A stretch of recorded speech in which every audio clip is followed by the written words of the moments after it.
ایک چھوٹے سے گاؤں میں علی نام کا ایک نیک لڑکا رہتا تھا۔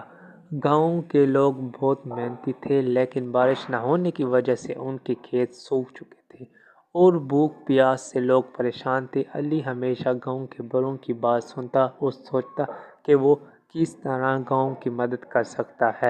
ایک دن علی نے بزرگ سے پوچھا، ہمیں پانی کہاں سے ملتا ہے؟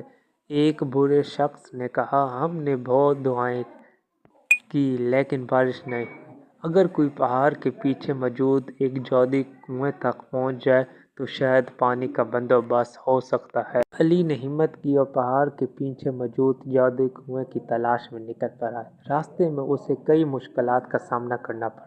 اسے ایک زخمی پرندہ ملا جسے اس نے پانی پلایا۔ آگے جا کر ایک ندی ملی جہاں ایک مچھلی پھنسی گئی تھی۔ علی نے اسے پانی میں واپس چھوڑ دیا۔ بآخر علی جادوئی کنویں تک پہنچ گیا۔ جیسے ہی اس نے کنویں سے پانی نکالنے کی کوشش کی، ایک برا جن نمودار ہوا اور بولا، تم نے راستے میں جانوروں کی مدد کی، اس لیے میں تمہیں یہ پانی لینے کی اجازت دیتا ہوں، لیکن یاد رکھو اس پانی کو صرف نیک کاموں کے لیے استعمال کرنا ہے۔